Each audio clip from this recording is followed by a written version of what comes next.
This episode may cover sensitive topics like sexual assault, domestic violence, and stalking, which could be triggering. While we recognize the challenges this content may pose, we advise you to prioritize your safety and well-being.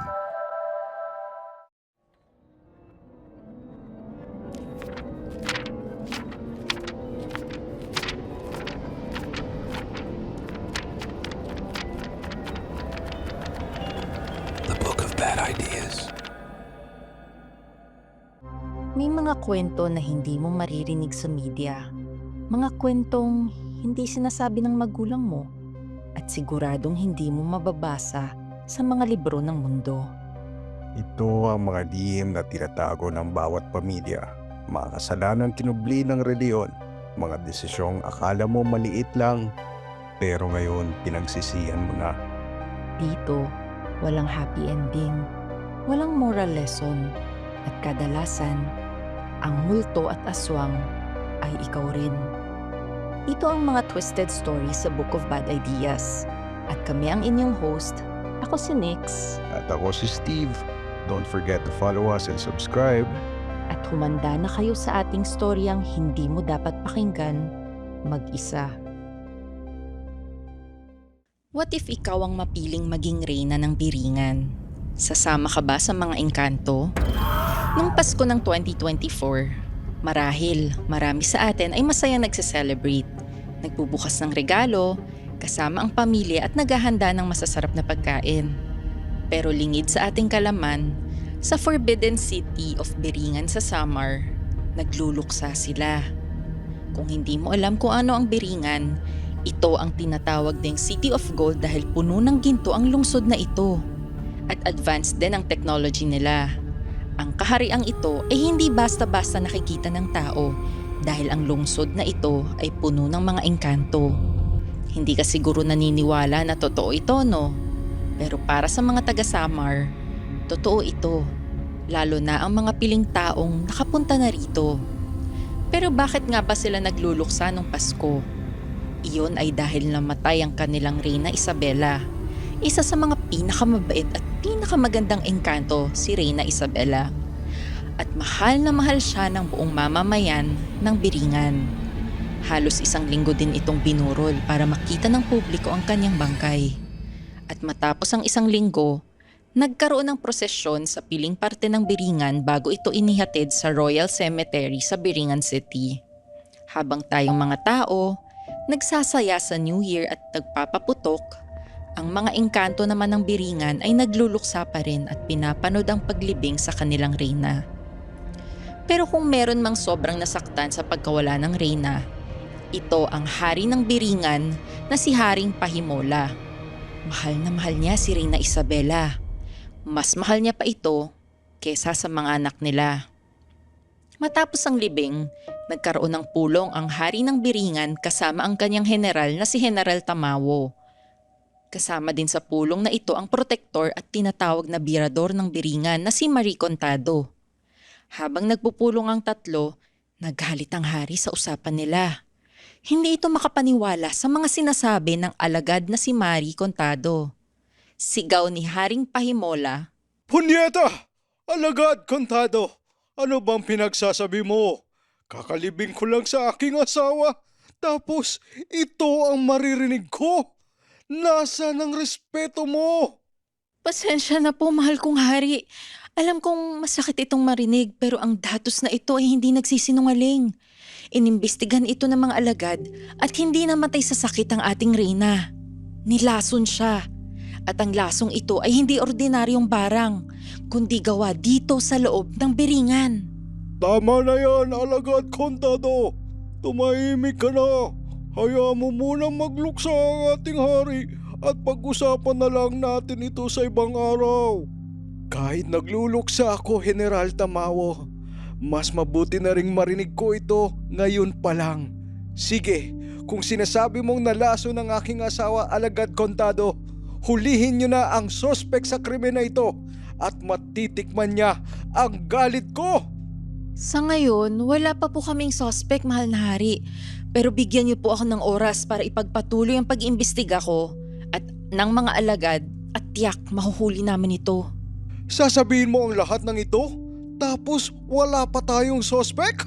Anak ng... Ginagago mo ba ako alagad? Patunayan mo sa akin ikaw nga ang birador ng biringan at iresolba mo ang kasong ito. Masusunod po, kamahalan. Aalis na po ako. Bagamat minamaliit ng hari ang alagad na si Contado, kilala talaga siya bilang isang birador. Marami na siyang napatay ng mga tao na gustong makapasok sa biringan. Magaling itong mag-imbestiga at magaling ring mamamatay na tao. Siya ang pinakamagaling sa lahat ng mga alagad ng biringan. Matapos at 3 buwan, patuloy pa rin ang pag-iimbestiga ni Alagad Marie Contado. Marami na siyang suspects pero hindi niya pa rin mapunto kung sino talaga ang mastermind. Samantala, sa loob ng kastilyo ni Haring Pahimola, pinipilit siya ng mga tagapagpayo niyang kumuha na ng bagong asawa. Kahit kamamatay lang ng asawa nito. Kailangan daw makahanap ito ng bagong reyna para sa ikabubuti ng kaharian ng biringan. Maraming mga prinsesang dumalaw sa hari ng araw na iyon. Galing sa linya ng mga engkantong may dugong bughaw. Magaganda at makapangyarihan ng mga ito. Pero ayaw pumili ng hari. Hirit ng engkantong si Ambrosia sa hari. Mahal na hari, wala ka pa bang napili? Buong araw kang dinalaw ng mga iba't ibang prinsesa sa buong kaharian. Una sa lahat, di ba? Sinabi ko nagluluksa pa din ako. Tapos ipipilit niyo sa akin na ipakita ang mga iba't ibang babae na ito. Pero tama kayo. Para sa ikabubuti ng kaharian, dapat may reyna na akong mapili. Sino po ang napili niyo, Haring Pahimola? Hindi nagsalita ang hari at tinawag nito ang isa sa kanyang alalay. Lumapit ang alalay, dala ang isang litrato. Inabot ng alalay ang litrato kay Ambrosia at nagulat ito sa kanyang nakita. Lumapit din ang mga iba't ibang advisors ng hari at tiningnan ang litrato. Pati si General Tamawo ay naggulat nang nakita ito.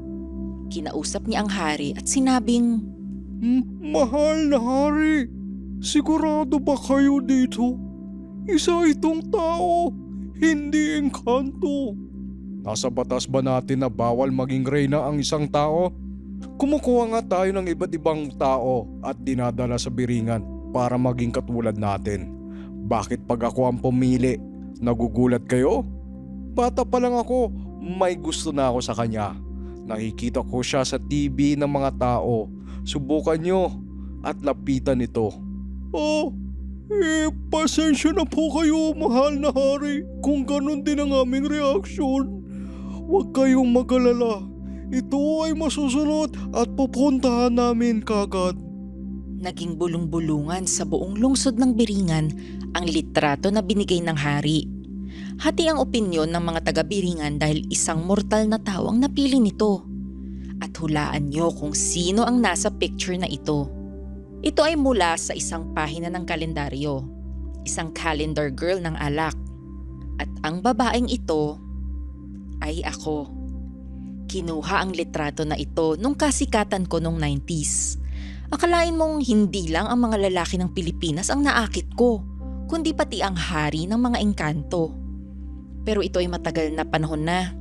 Isang chapter ng buhay ko na hindi na maibabalik. What if sikat kang artista dati, pero pinaglipasan ka na ng panahon? Ito ang buhay ko ngayon. Ako nga pala si Marisa Ditan, taga Urdaneta, Pangasinan, 56 years old. Gusto ko mang sabihin sikat pa rin ako, pero malamang hindi nyo na matandaan ang pangalan ko. Siguro mga tito at tita nyo na lang ang nakakakilala sa akin. At hindi ko man maamin sa aking sarili, pero siguro, laos na nga talaga ako. Marami na kasing magaganda at sexing mga artista ngayon, lalo na't mga bata pa. Ang hirap ng labanan sa showbiz ngayon. Dapat sa edad kong ito ay may mga roles pa rin akong nakukuha, tulad ng iba sa mga teleserye, bilang ina o lola. Pero wala hindi naman ako kinukuha. Kagaya ng ibang trabaho sa bansa, palakasan system pa rin ang umiiral dito. Kailangan may kakilala ka. Marami naman akong kilala lalo na noong kasikatan ko.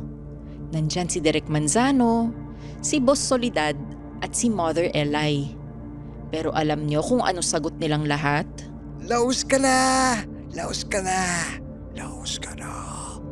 Masakit pakinggan ito nung una, pero eventually, natanggap ko na rin. Dahil, totoo naman, nalaos na ako. Isang artistang laos at nakalimutan na ng panahon. Pero hindi pa ito ang pinakamasakit. Pangit mang sabihin pero ito talaga ang kalakaran dito sa showbiz.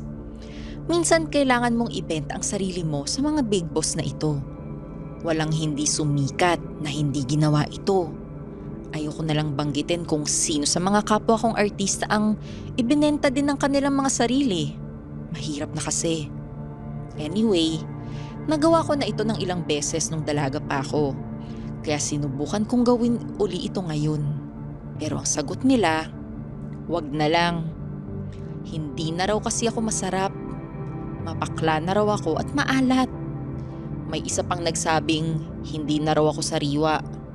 Napakababoy na mga sagot nila. Ang sakit marinig. Pwede naman nilang sabihin na wag na lang at hindi na sabihin ang masasamang salita na yon. Sinubukan ko ring magpa-botox at mag-plastic surgery para mas bumata ang itsura ko. Pero konti lang napagawa ko dahil mahal at wala na akong pera. At kahit gumastos na ako't lahat para lang mapabata ang itsura ko, wala pa rin kumukuha sa akin. Ngayong wala na akong shows o pelikula, pero dahil digital age na tayo, sinubukan ko ring mag-vlog sa social media. Marami akong nakikita na laos na artista na nabubuhay pa rin dahil sa social media. Pero matapos ang 2 taon, 5,000 followers lang ang nakuha ko sa TikTok at 2,000 followers sa FB at 3,000 sa YouTube. Hay, bigo pa rin ako. Ang hirap din kasing sumunod sa mga trends lalo na sa Gen Z. So, ano nga bang nangyayari sa mga laos na artistang tulad ko? Wala. Balik sa normal na pamumuhay. Buti na lang at nakapagtapos ako ng college. Halos 5 taon na rin akong bank teller. Kahit ganito ang nangyari sa buhay ko, nagpapasalamat pa rin ako sa Diyos at may trabaho pa rin. At sa edad ko na ito, buti may tumatanggap pa rin sa akin. Fan ko kasi dati ang manager namin. Subalit kahit may sahod ako, mahirap pa rin ang buhay. Nabenta ko na ang napundar kong sasakyan, bahay at lupa. Meron akong 3 anak na nasa college at nag-iisa lang akong nagpapaaral sa kanila. Nagtataka kayo siguro bakit ako lang mag-isa ang nagtataguyod sa kanila. Magandang tanong yan. Napaka-cliche man ang buhay ko, pero ang tatay ng mga anak ko ay 2 dating action stars. At tulad ko, sikat sila nung araw. Pero ngayong walang trabaho at nasa kangkungan, matataas din ang pride ng mga lalaking ito at ayaw magtrabaho tulad ng normal na tao. Di ko na lang din babanggitin ang mga pangalan nila at baka maging laman na naman sila ng chismis. Hay, ang hirap talaga ng buhay. Ang hirap magbanat ng buto. Ang hirap maging laos. Pero isang gabi, nagbago ang buhay ko nang hindi ko inaakala. Hinding-hindi ko ito malilimutan. Noong May 7, alas 11 ng gabi, mag-isa lang ako sa bahay nito dahil nasa dorm ang mga anak ko sa Maynila at patulog na rin ako. Nanonood ako ng reels sa cellphone habang nasa kama. May narinig akong kaluskos sa kusina. Natakot ako. Pero pumunta ako sa kusina at dahan-dahan akong naglakad. Kinuha ko rin ang kutsilyo, baka akyat bahay ito. Kahit kabado, patuloy ako sa paglalakad at paghahanap kung saan galing ang kaluskos. Bigla naman ako nakaamoy ng bulaklak. Ang bango nito ah. Parang sampagita? Bigla akong kinilabutan dahil sabi nila, ito raw ang amoy ng patay. Nag-aantay ako kung may makikita akong gagalaw. Pero biglang may humawak sa balikat ko at sabay kinuha ang kutsilyo sa aking kamay. May isang malaking tao. Ang tenga niya ay patulis at may suot siya na armor, parang pangsundalo noong unang panahon. Ang mukha niya ay parang tao pero parang baka rin. Takot ako at sumigaw. "Huwag niyo ako patayin! Please! Maawa kayo sa akin!" Shh! Huwag kang matakot, Tagalupa. Ako ay isang engkantong galing Biringan. Ako si General Tamawo. Engkanto? E di, bibigyan mo ko ng sumpa? Huwag po, please! Kayo talagang mga Tagalupa. Puro negatibo ang alam nyo sa maligno at engkanto. Mababait naman kaming mga taga-Biringan. At inutusan ako ng aking hari para kausapin ka, Madam Marisa. Hari, inabot niya sa akin ng litrato ko noong calendar girl pa ako nung 90s. Naguguluhan ako sa sinasabi niya. Ano ba tong mga pinagsasabi niya tungkol sa Biringan? At bakit siya inutusan ng hari para dalawin ako? Nasyak ako sa mga narinig ko. Parang hihimatayin ata ako. Oo, ang hari namin. Alam kong diretsyohan ko nang sinabi ito, pero ang hari namin ay matagal nyo na pong fan. Simula bata pa lang, napapanood niya na kayo sa TV ng mga tao at ikaw ang gusto niyang maging susunod na reyna namin sa Biringan. Tatanggapin niyo po ba ang karangalang ito? Hala, nanonood din pala ang mga engkanto ng TV? Naririnig ko ang Biringan dati, pero hindi ko akalain na totoo pala ito. At fan ko talaga ang hari nila? Gagawin akong reyna kaagad? Walang ligaw-ligaw? Ano to? Kalokohan? Pero kung iisipin mo, buti ang engkantong ito ay nagpapaalam. Marami akong naririnig na kwento na pag sila ay natipuhan ng mga maligno o engkanto, maraming masasamang nangyayari dahil gusto sila nito. Baka prank ba ang lahat ng ito? We, totoo ka ba? Baka prank ka lang dito sa TikTok pang content nyo ha? Prank po sa YouTube? Wala pong content creator sa amin sa Biringan. Sikreto po ang kaharian namin. Sa mukha niya, parang totoo naman ang sinasabi niya. At kung prank ito, grabe ang makeup at costume nito ha? Mala Hollywood. Hindi pang GMA at ABS lang. Effort talaga. Hinawakan ko ang mukha niya para makasigurado, pero kinalibutan ako dahil totoo nga ito. Hindi ako nagpapaniwala sa ganitong kalokohan. Pero naisip ko, opportunity din ito para sa akin. Alam kong may mga kapangyarihan ng mga engkantong ito. At ang alam ko rin na mas advance ang technology nila kaysa sa tao. Marami ring ginto ang City of Gold na ito. Kaya nga City of Gold eh. Nako, I have to take this to my advantage. Baka ito na rin ang kasagutan sa mga dasal ko para makabalik sa showbiz. Sige, naniniwala na ako sa'yo, General Tamawo. Pero dapat may dowring kapalit yang hinihiling ng hari nyo ah. Alam nyo naman na tradisyon ito. Kaya ang kahilingan ko ay 2 bagay lamang. Una, bigyan niyo ako ng ginto worth 100 billion pesos at itago mo ito sa ilalim ng aking bahay. Walang anuman yan, Madam Marisa. Teka, alamis contendus monstrus tesoro mo sakati. Biglang nagdasal ang engkanto sa harap ko at tila may mahikang ginagawa.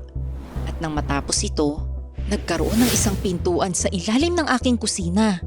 Tinuro niya ito at kahit may pinto, tumatagos ang pagkislap ng kulay dilaw na ilaw sa loob. Binuksan ko ang pintuan at nagkaroon bigla ng malaking basement ang aking bahay. Punong-puno ito ng ginto, nakakasilaw. Grabe, first time kong makakita ng ganitong ginto. Totoo nga ang Biringan at isang engkanto nga ang nasa harap ko. Pero hindi pa ako tapos sa aking kahilingan. Salamat, General. Legit ka nga talaga.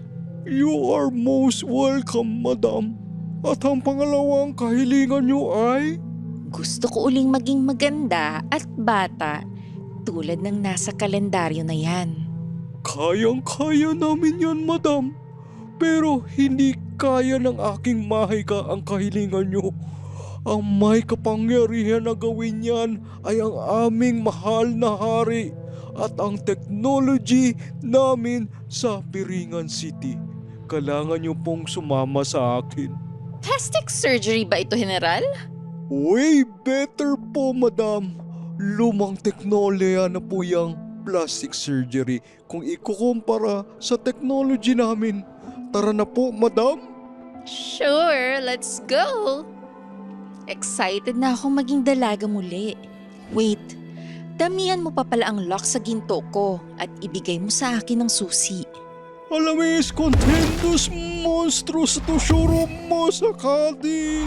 At sa isang iglap, dumami ang lock sa pinto ko sa basement at may susi siyang binigay. Magaling, General Tamawo. Let's go! Kapit po kayong mabuti sa akin, Madam Marisa. At gagawa na po ako ng portal pabalik ng Biringan.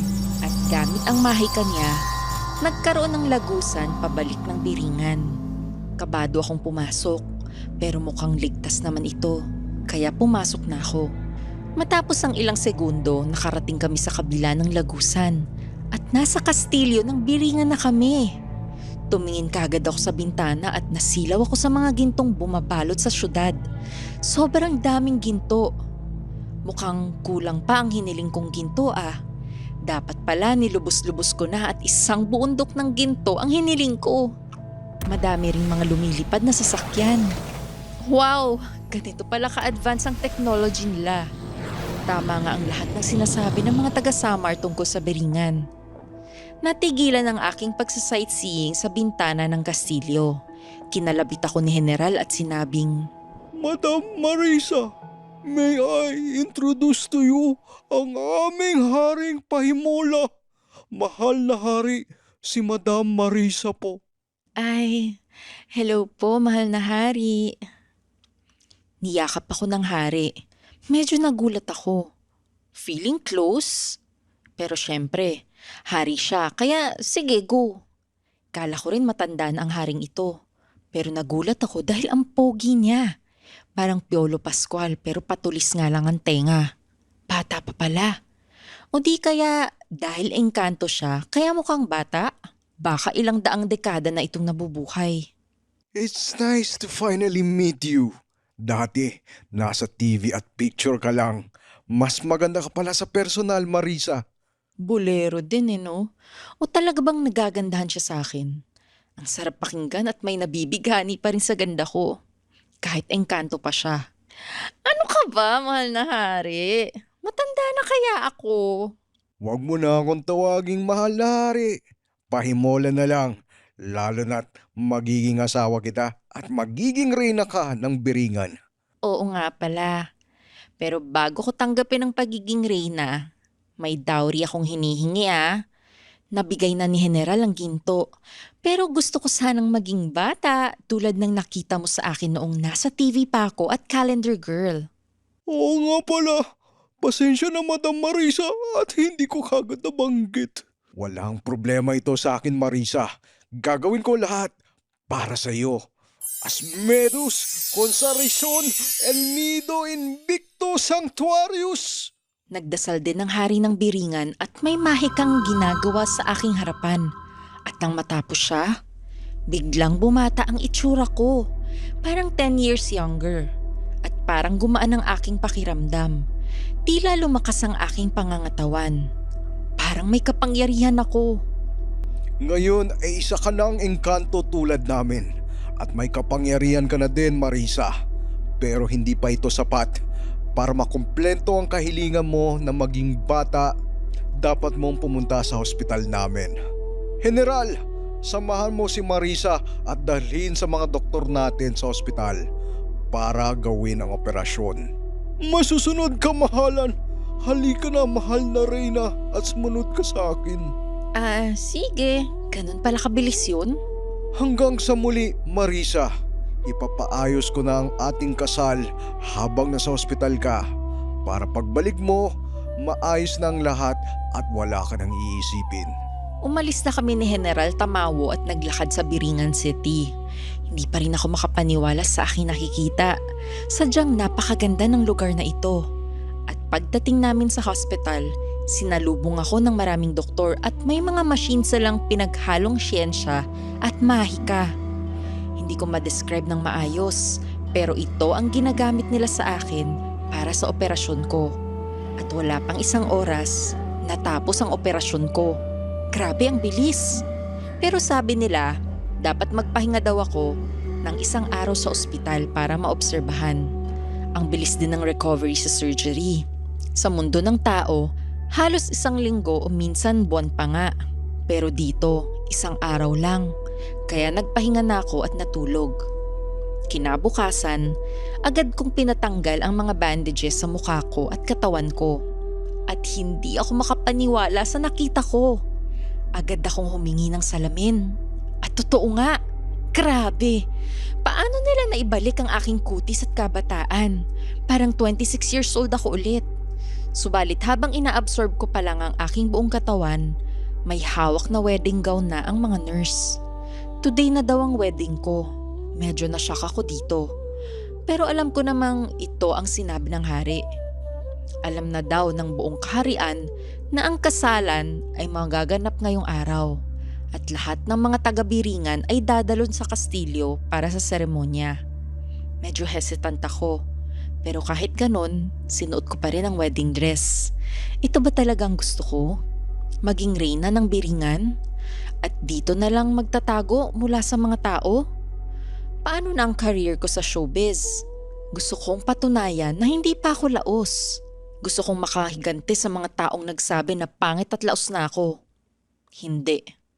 Hindi ito ang happy ending na gusto ko.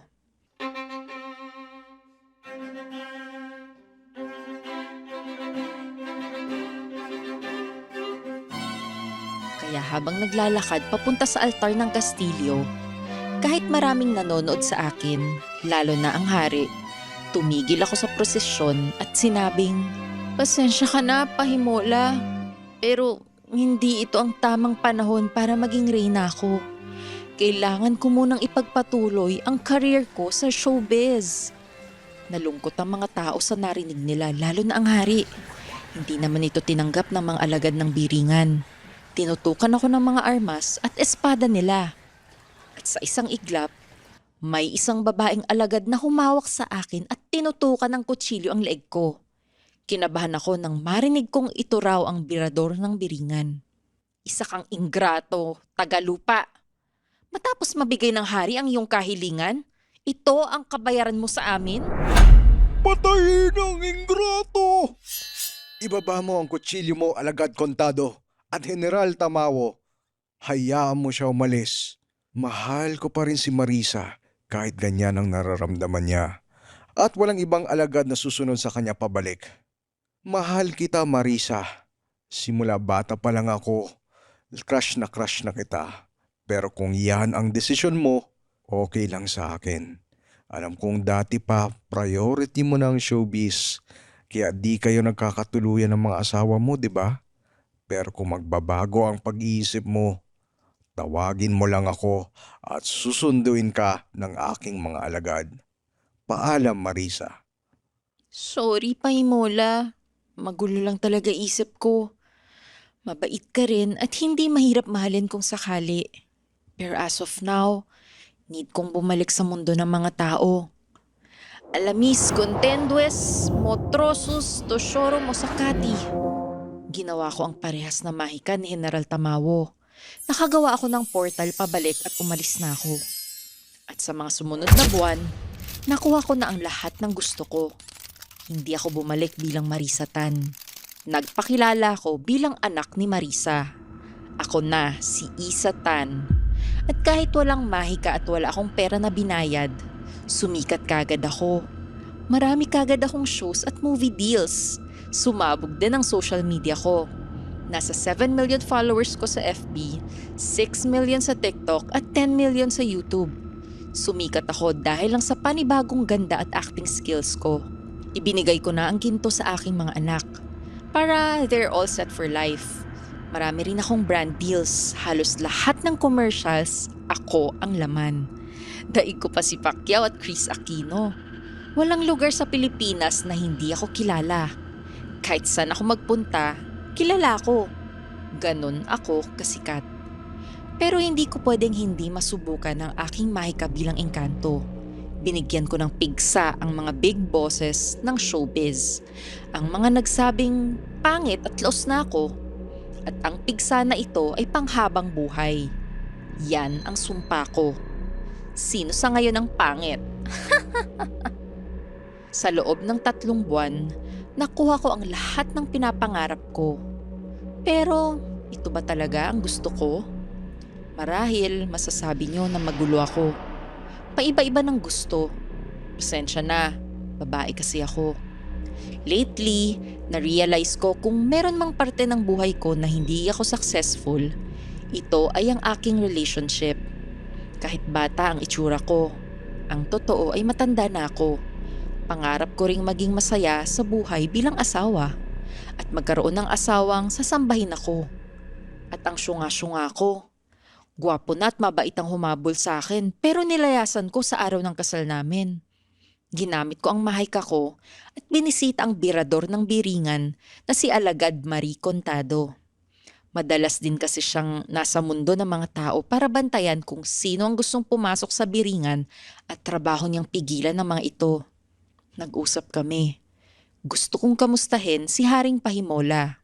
Sabi nito, "Pasensya na, Madam Marisa. Naka-move on na ka ang mahal na hari. At ikakasal na ito bukas sa artistang si Gia Santa Maria. Kilala mo ba siya?" "Oo, kilala ko siya. Siya ang dating sikat na modelo bago ko bumalik. Natalo ko siya bilang number 1 na female actress ng bansa. Alam ko rin crush siya ng hari lately. Nabanggit niya ito nung nag-uusap kami sa biringan. Ito palang pinalit niya sa akin." "Ah, ganun ba? Sorry, madam. Actually, siya talagang dahilan bakit ako pumunta rito. Ayaw ko kasing masaktan ng aking hari. Hindi mo pa rin nakikita ang tunay na suspect sa pagkamatay ni Reyna Isabela? Tama kayo, pero hindi ko naging suspect si Gia. Pangit mang marinig na sinisiraan ko ang kapwa kong aktres. Pero, na-check mo na ba ang bahay niya? Dahil ang lason at ebidensyang pagplano sa pag-asawa sa hari ay nasa bahay niya." "Totoo ba ito?" "Teka, tatawagan ko ang mga alagad at titingnan namin." Agad naman kaming umalis ni Alagad Contado at dumiretso sa bahay ni Gia. Dumating din ang mga alagad ng biringan. Inimbestigahan nila ang bahay nito pati ang laptop. At nagulat sila na totoo ang mga sinasabi ko. Alam ni Gia na may karamdaman na ang mahal na Reyna Isabela. At isang matinding barang lang ang kailangan para tuluyang mamatay ito. Nagpatulong ito sa kaibigan niyang engkanto sa biringan para gumawa ng lasong ito at hinalo sa pagkain nito. Alam din ni Gia na crush siya ng hari at tiyak pipiliin siya kesa sa mga prinsesa ng biringan. Napakadetalyado ng modus ni Gia at nakalagay ito sa laptop niya. Magaling siya, pero mas magaling ako at nahuli ko siya. Kinabukasan, sinamahan ko si Alagad Contado sa biringan. At bago pa masuot ni Gia ang wedding dress niya, hinuli na siya ng birador ng biringan at dinala sa kulungan. At ako naman ang nagsuot ng wedding dress. At sa prosisyong papuntang altar, nagulat ang mahal na hari at ako ang nakita niya. Napangiti ito. Lumapit naman ang birador ng biringan sa tabi ng hari at binulong kung anong nangyari. Masaya naman ang hari at ako ang ikakasal sa kanya. Sa harap ng altar, nagkita kami at naghawak kamay. Nagulat ka ba at ako ang nasa wedding dress? Hindi naman. Alam mong panakip-butas lang talaga si Gia. Ikaw pa din ang number 1 sa puso ko, Marisa. Di ko lang akalain na magagawa ni Gia iyon. Ang mga tao talaga ay napakatalino, pero napakamapangahas din. Kalimutan mo na siya. Ang mahalaga ay nandito na ako at ako ang magiging reyna mo. Tama ka, Marisa. At naghalikan na kami ng hari. Happy ending ba itong storya ko? Sana all, no? Pero ang lahat ng ito ay hindi mangyayari kung hindi ko ginawa ng paraan. Ang happy ending natin ay hindi dahil sa fate. Dapat paghirapan mo ito. Alam kong pangit ang imahe ko sa inyo kung sasabihin ko ang sekreto ko. Alam nyo ba na lahat ng ginawa ni Gia ay ako ang gumawa. Free-name up ko lang siya. Lahat ng notes ng plano, pati ang lason, ako ang may gawa. Pasensya, ganun talaga paglaos ka na at walang-wala na. kailangang trabahuhin mo ang sarili mong happy ending dahil hindi ito ibibigay ng kusa sa'yo.